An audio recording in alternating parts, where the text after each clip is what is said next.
बच्चों आज का चैप्टर प्रोबेबिलिटी का है जिसमें से हम डिस्कस करने वाले हैं क्लास 10th के वो क्वेश्चंस जो कि बोर्ड के लिए बहुत ही ज़्यादा इंपॉर्टेंट है। लास्ट लेक्चर में हमने डिस्कस किया था उसके सारे इंपॉर्टेंट कॉन्सेप्ट्स को। उम्मीद करते हैं आपने उस लास्ट लेक्चर को अच्छे से देखा होगा। और अब बात करते हैं उससे रिलेटेड क्वेश्चंस की। तो इसमें कुछ महत्वपूर्ण क्वेश्चंस लेकर आए हैं जिसको आप एक एक करके सॉल्व करेंगे और जितने भी टफ लैंग्वेज होगी उसको आपको सिंपल बना करके आपके सामने सॉल्व करते हैं। तो सबसे पहला क्वेश्चन दिया हुआ है, एक कॉइन को जब टॉस किया जाता है तो उसमें बताया गया है आपको उसकी प्रोबेबिलिटी निकालनी है हेड आने की और दूसरी निकालनी है प्रोबेबिलिटी उसके टेल आने की। तो सबसे पहले आप क्वेश्चन नंबर 1 डाल देंगे और इसमें सॉल्यूशन ऐड करेंगे। बच्चों अब नोट करते हैं, सबसे पहले मेंशन किया गया है एक कॉइन है उसको टॉस किया जाता है तो टोटल आउटकम्स कितने मिलेंगे आपको। जब आप एक कॉइन को टॉस करते हैं तो टोटल आउटकम्स की संख्या होगी 2, जिसमें से एक हेड और एक टेल। इस नंबर को हमने लिख दिया यहाँ पर तो टोटल 2 हो गया टोटल आउटकम्स। पहली प्रोबेबिलिटी अपने को चाहिए प्रोबेबिलिटी ऑफ गेटिंग हेड। बच्चों इस कंडीशन में एक हेड आया हुआ है तो probability of getting head is equal to 1 और टोटल कंडीशंस आपके पास है 2। तो इस प्रकार से आपने देखा कि जो प्रोबेबिलिटी ऑफ गेटिंग हेड है वो 1/2 है। बात करते हैं सेकंड पार्ट की। सेकंड पार्ट में बोला गया है प्रोबेबिलिटी ऑफ गेटिंग टेल। तो बेटा कंडीशन में फिर से आप देखेंगे कि टोटल आउटकम्स में एक ही टेल आया है। तो अगर एक टेल आया है तो फेवरेबल में 1 और टोटल आउटकम्स आपके पास 2 हैं तो आपके पास आ जाएगा फॉर्मूला लगाने के बाद आंसर 1/2। अब बात करते हैं बेटा नेक्स्ट क्वेश्चन की। क्वेश्चन नंबर 2 सोल्यूशन आप लगा लेंगे यहाँ से। और क्वेश्चन 2 में मेंशन किया गया है कि एक बैग है, उस बैग में एक रेड बॉल है, एक ब्लू बॉल है और एक येलो बॉल है। मतलब टोटल 3 बॉल है और उन तीनों में को एक एक करके या 1/1 करके निकाला जाता है। तो प्रोबेबिलिटी निकालनी है इन तीनों केसेस की। तो सबसे पहले मेंशन करेंगे टोटल आउटकम्स। और बेटा इस कंडीशन में आउटकम की जो संख्या होगी वो 3 आएगी। वो 3 आउटकम्स क्या क्या आएंगे, 1 होगा रेड बॉल, दूसरा होगा ब्लू बॉल और लास्ट बॉल उसके पास है येलो। तो टोटल 3 आपके पास बॉल्स की संख्या होगी।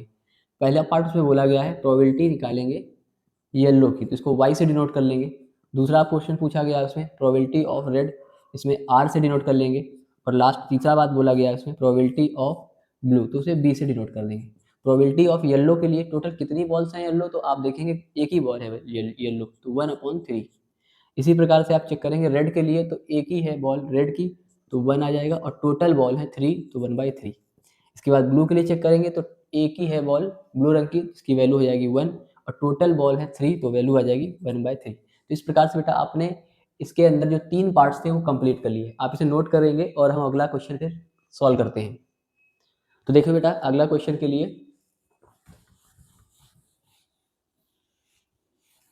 क्वेश्चन नंबर 3 में मेंशन किया गया है एक करेक्टर जिसका नाम है गोपी और वो एक फिश खरीदने के लिए गया। फिश खरीदने के लिए गया क्योंकि उसे एक्वेरियम पे उस फिश को रखना था। जब खरीदने गया तो जिस टैंक से शॉपकीपर ने फिश को निकाला उसमें 5 मेल फिशेस थी और 8 फीमेल फिश थी।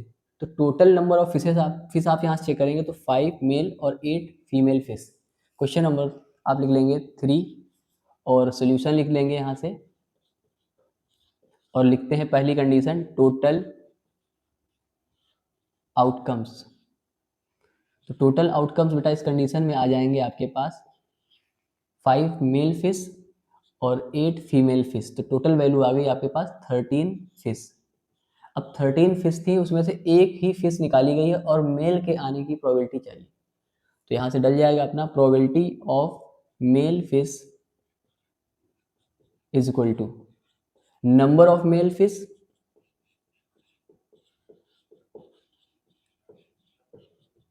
Upon total outcome. और बेटा इस प्रकार से जब आप इसमें पुट करेंगे कि मेल फिश का नंबर है 5 और टोटल फिश का नंबर है आपके पास 13 तो आपका करेक्ट आंसर आ जाएगा 5/13।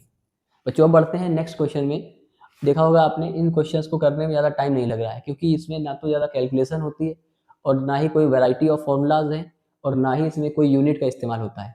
ये सबसे ईजी चैप्टर होता है, अच्छा स्कोरिंग चैप्टर है। इसको अगर आप मन लगा के प्रैक्टिस करेंगे तो इसमें आप फुल में फुल नंबर आएंगे। नेक्स्ट बात करते हैं क्वेश्चन नंबर 4 की। क्वेश्चन नंबर 4 में बच्चों बताया गया है कि एक बच्चे ने एक डाइस लिया और उस डाइस के ऊपर फेसेस में कुछ नंबर्स लिखे, तो उस नंबर्स में है A B C D E and A।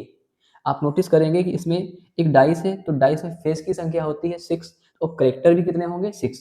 तो आप यहाँ से एक बात मेंशन करेंगे सोल्यूशन लिख करके, टोटल आउटकम्स।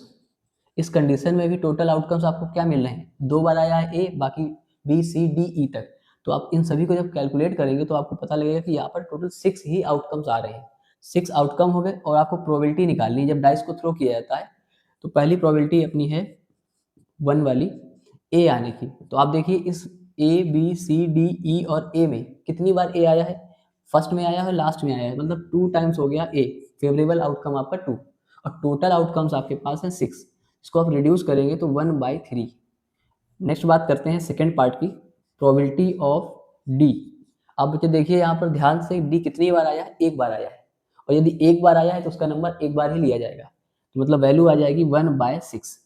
तो आपने देखा कि ये सारे क्वेश्चन आपके आसानी से हो गए। अभी और भी इंपॉर्टेंट क्वेश्चन हैं, उनको भी करते हैं आगे। बच्चों अगला क्वेश्चन देखिए दिया हुआ है, क्वेश्चन नंबर 5, कि जब आप एक डाइस को फेंकते हैं तो उसमें से कुछ नंबर्स आते हैं और उन नंबर्स में से क्या क्या कंडीशंस बनी है। टोटल आपको इस क्वेश्चन में 9 कंडीशंस दी गई हैं।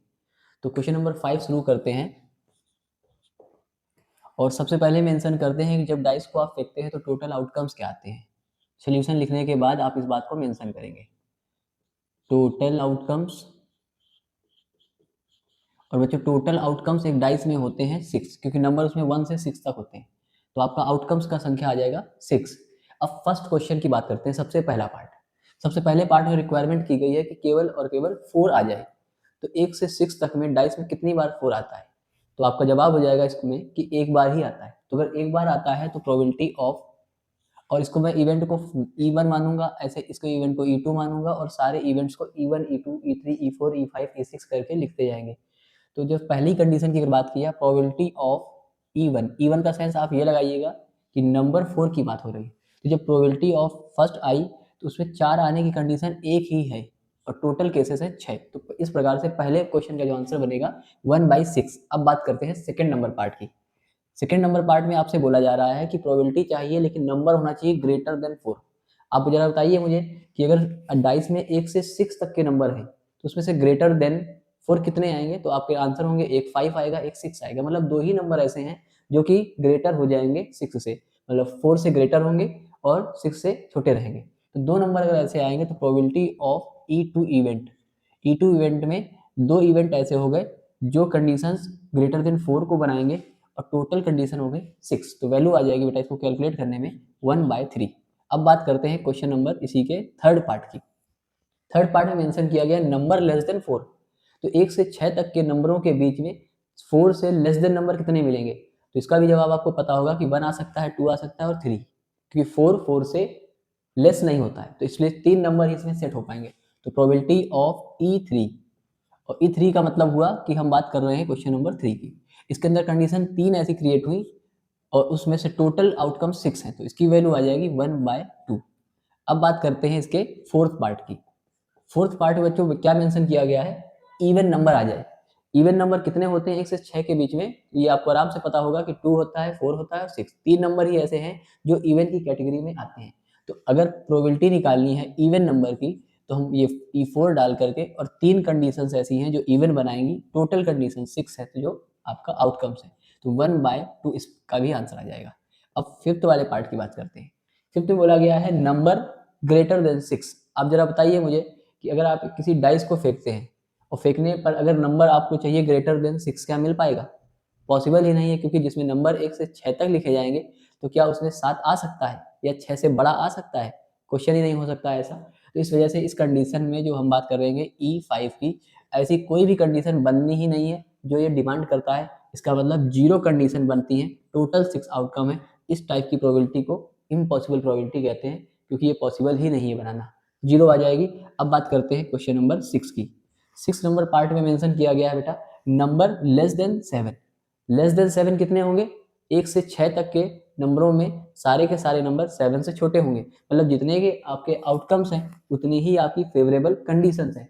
तो इस कंडीशन पे क्वेश्चन नंबर 5 का ये 6 पार्ट जो देखने वाले हैं उसमें 6 नंबर ऐसे हैं जो कि कंडीशन को फॉलो करते हैं और टोटल कंडीशन ही 6 है। तो इसको जब सॉल्व करेंगे तो वैल्यू आ जाएगी 1।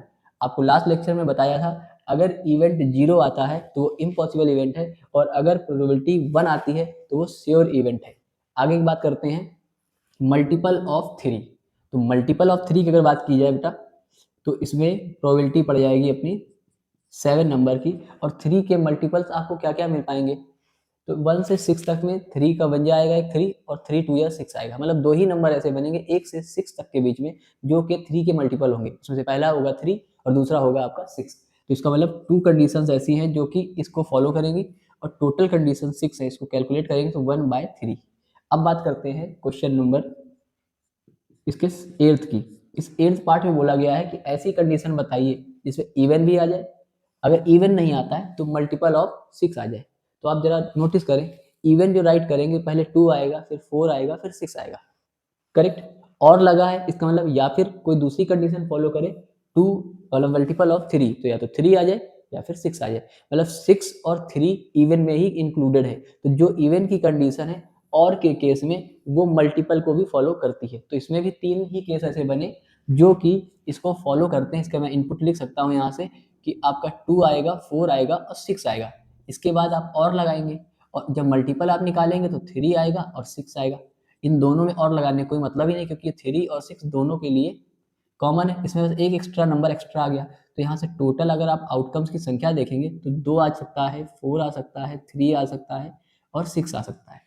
तो टोटल बेटा आउटकम्स मिल गए आपको यहाँ से 4, और कंडीशन आपकी बनेगी यहाँ से E8 में 4 आउटकम्स हैं जो कि इवन आने की और लगा है, इसके बाद 3 के कंडीशन को फॉलो करते हैं। तो यहाँ से नंबर बन जाएगा आपका 4/6 रिड्यूस करेंगे 2/3। अब लास्ट इंपॉर्टेंट क्वेश्चन की बात करते हैं, 9 नंबर, इसमें लिख देंगे प्रोबेबिलिटी ऑफ E9। और इसमें देखिए क्या बताया जा रहा है कि इवन नंबर भी होना चाहिए और वो मल्टीपल ऑफ 3 भी होना चाहिए। तो इवन नंबर तो आपने ऊपर देखे हैं 2 4 6 आता है, मल्टीपल ऑफ 3 3 और 6 आता है। इन दोनों में कंडीशन ऐसी बननी चाहिए कि इवन हो और मल्टीपल हो, उसमें दोनों की दोनों एप्लीकेशन लगनी चाहिए। तो आप देखिए क्या 2 3 का मल्टीपल नहीं है, इवन है लेकिन मल्टीपल नहीं तो छोड़ देंगे। 4 क्या 3 का मल्टीपल है? नहीं, लेकिन इवन है तो छोड़ना पड़ जाएगा। 6 ही इकलौता नंबर ऐसा है जो कि 3 का मल्टीपल भी है और इवन भी है। तो ऐसी कैटेगरी को हमें जब एंड लगेगा तो दोनों के दोनों जो प्रॉपर्टी है वो फॉलो होनी चाहिए, और लगने पर किसी एक को भी फॉलो कर गया तो आप उसे ले सकते हैं। तो फिलहाल इसमें हमारे पास मात्र इकलौता नंबर बचेगा जो कि 6 होगा, जो इवन भी है और 3 का मल्टीपल है। बाकी क्यों छोड़ने पड़े? क्योंकि वो इवन नहीं हो पा रहे थे, या फिर 6 के या 3 के मल्टीपल नहीं हो पा रहे थे। तो एक कंडीशन अगर ऐसी बनी है तो टोटल आउटकम्स 1, और प्रोबेबिलिटी में के लिए आउटकम्स की संख्या 6 आ गई। तो फेवरेबल में 1 हो गया, टोटल में 6 हो गया।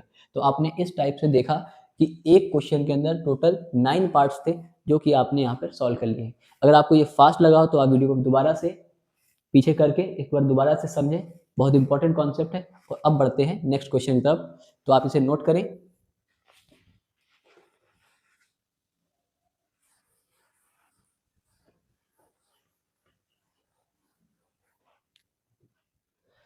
क्वेश्चन नंबर 6, इसमें मेंशन किए गए हैं दो लोगों के नाम, सविता और हमीदा। ये दो फ्रेंड्स हैं और ये दोनों के बर्थडे की हमें प्रोबेबिलिटी निकालनी है। पहली कंडीशन बोली गई है कि आपको बताना है कि इनका जो बर्थडे है वो डिफरेंट डेट पे होना चाहिए, और दूसरा बोला गया है बर्थडे है वो सेम डेट पर होना चाहिए। लेकिन एक बात मेंशन की गई है कि आप इसमें लीप ईयर को इंक्लूड नहीं करेंगे। तो 1 ईयर में 365 डेज होंगे, और नॉन लीप ईयर का ये डेट है, नॉर्मल ईयर्स है। और अगर लीप ईयर के बारे में मेंशन ना किया होता तो हम लीप ईयर ही लेते।